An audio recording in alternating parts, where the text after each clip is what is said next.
Dear Scorsese, I think it's interesting how we share a lot of similarities. Our birthdays are really close, yours being on November 17th, and mine being on November 19th. And while you were born in Flushing, Queens, but grew up in Lower Manhattan, my whole family lives in Flushing, and I grew up on Long Island.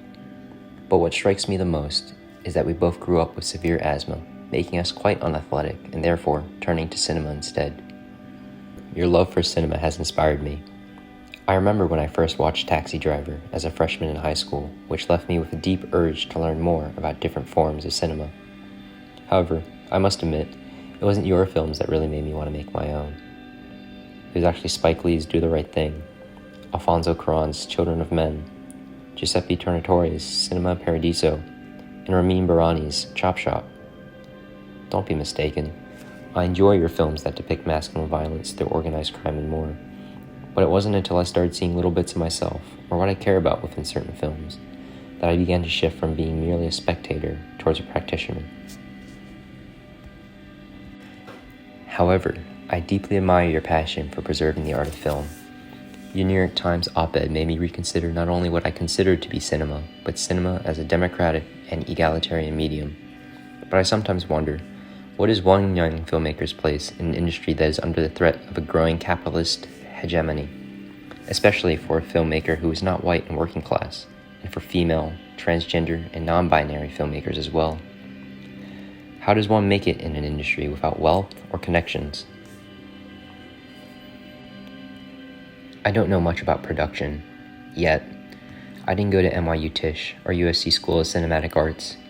Sometimes I wonder if it would have been better if I did. But I always thought it would maybe be best to first learn what I should make my films about and how to make them meaningful, rather than how to make a film in regards to production.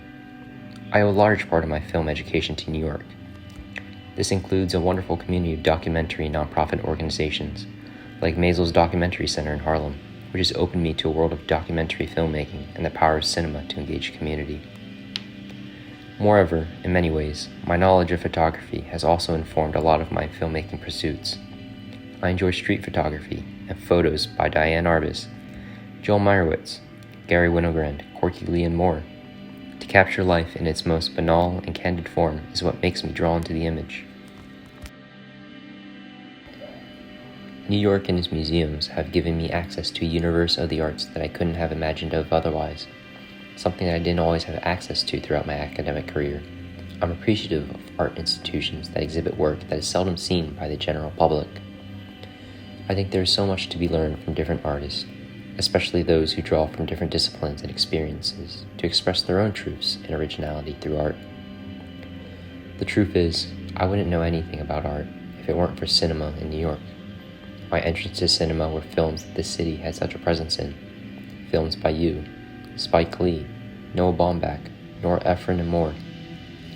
And now, I continue to be inspired by films and filmmakers from every corner of this earth. Ultimately, I love cinema more than anything else. My love is unrestrainable, and I live for the arts. You have taught me that the art of cinema is beyond just audiovisual entertainment, and that restoration and knowledge of this medium are crucial for its existence. As you once said, the most personal is the most creative. I only hope that I can make something as creative and meaningful one day.